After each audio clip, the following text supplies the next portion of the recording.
तमाम खास मेहमान इस वक्त हमारे साथ जुड़ चुके हैं और सबसे पहले आपका परिचय मैं करा दूं। प्रणय उपाध्याय संवाददाता हमारे साथ जुड़े हुए हैं और सिद्धार्थ चेन्नई से हमारे साथ हमारे संवाददाता जुड़े हुए हैं जो अपडेट आप तक पहुंचाएंगे। इसके अलावा विनोद कुमार श्रीवास्तव पूर्व वैज्ञानिक इसरो के हमारे साथ, योगेश्वरनाथ मिश्रा वैज्ञानिक नासा से हमारे साथ जुड़े हुए हैं, सचिन भांबा है अंतरिक्ष विशेषज्ञ हमारे साथ जुड़े हुए हैं। सबसे पहले प्रणय मैं आपका रुख कर रही हूं, अभी इसको लेकर के क्या अपडेट आपके पास?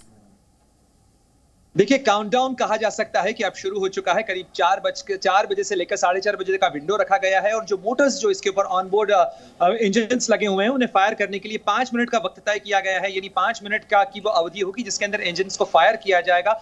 बेसिक जो ऑब्जेक्टिव है, इस समय आदित्य L1 सूर्य की तरफ बढ़ रहा है, उसकी रफ्तार को रोकना है और उसे उस जगह पर रोकना है जो कि लैग्रेंज पॉइंट कहा जाता है, ताकि वो स्थिर हो सके जहां धरती और सूर्य का गुरुत्वाकर्षण जो है वो शून्य होता है या संतुलित होता है। और ये कहा जा सकता है कि ये इसरो का अब तक का सबसे दूरी का मिशन है, जिसमें एक बड़ी कामयाबी तो पहले ही इसरो हासिल कर चुका है और वो ये कामयाबी कही जा सकती है कि धरती से 15 लाख किलोमीटर की दूरी पर किसी स्पेसक्राफ्ट को पहुंचाने का ये इसरो का पहला मिशन है जो अब तक कामयाब रहा है। दूसरी जो सफलता होगी जिसे कहा जा सकता है, अगर ये कामयाब रहता है, जिसकी पूरी संभावना है, तो ये शून्य में शिखर को हासिल करने जैसा मिशन कहा जा सकता है, क्योंकि इस समय कोई लैंडमास नहीं है जहां पर आपको किसी एयरक्राफ्ट की या किसी स्पेसक्राफ्ट की लैंडिंग करनी है और न ही किसी जगह से उसे किसी ऑर्बिट में स्थापित करना है, बल्कि उस लैग्रेंज पॉइंट के ऊपर जहां पर गुरुत्वाकर्षण बल जो है वो संतुलित होता है, उस लैग्रेंज पॉइंट के ऊपर इसको स्थिर करना है और धरती से करीब 15 लाख किलोमीटर की दूरी पर इसे तय।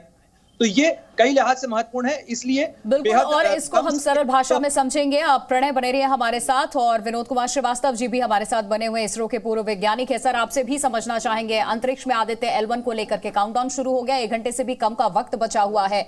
इसके बारे में और ज्यादा जानकारी आप जी न्यूज के दर्शकों तक अगर पहुंचा पाए, किस तरीके से ये काम करेगा?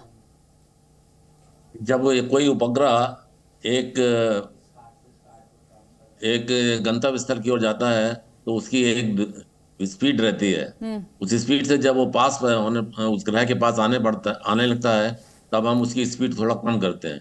इसको कम करने के लिए उसी उपग्रह में कई बाई प्रोपेलेंट लिक्विड रॉकेट्स लगे रहते हैं।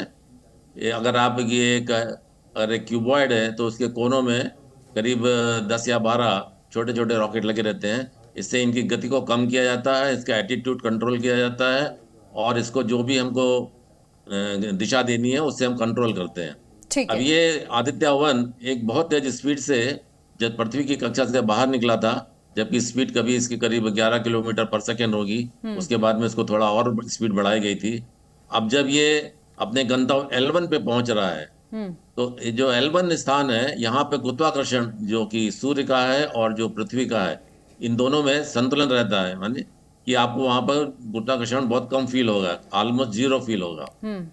लेकिन हमको एक गति चाहिए, एक स्पीड चाहिए, एक वेलोसिटी चाहिए। अगर वो हमने नहीं अचीव करी तो ये उस L1 स्टाल को न क्रॉस कर जाएगा या उसको पार कर जाएगा। तो जैसे ही उसके पास पहुंचने लगता है, जैसा कि आपने प्रणव ने भी बताया कि इसको एक समय दिया गया है 4 बजे के आसपास का, तो वहां पर इसके जो रॉकेट्स, जो बाई प्रोपेलेंट रॉकेट लगे हुए हैं, उनको पहले से ही मैसेज भेज दिया जाता है पहले से, जैसे कि आप। ठीक है सर, ये आखिरी के जो वक्त हैं वो कितने ज्यादा क्रूशल होने वाले हैं, इसके बारे में भी मैं जानकारी लूंगी। माफी के साथ आपको बीच में मैं रोक रही हूँ, तमाम मेहमान भी मेरे साथ बने हुए हैं, सभी से इस बारे में हम जानकारी लेंगे किस तरीके से आज ये आदित्य L1 मिशन जिसे हम कह रहे हैं ये कितना इंपॉर्टेंट है और एक बार अंतरिक्ष में फिर हिंदुस्तान कैसे इतिहास रचने जा रहा है, इसकी क्या विशेषताएं हैं, इस पर हम चर्चा करेंगे।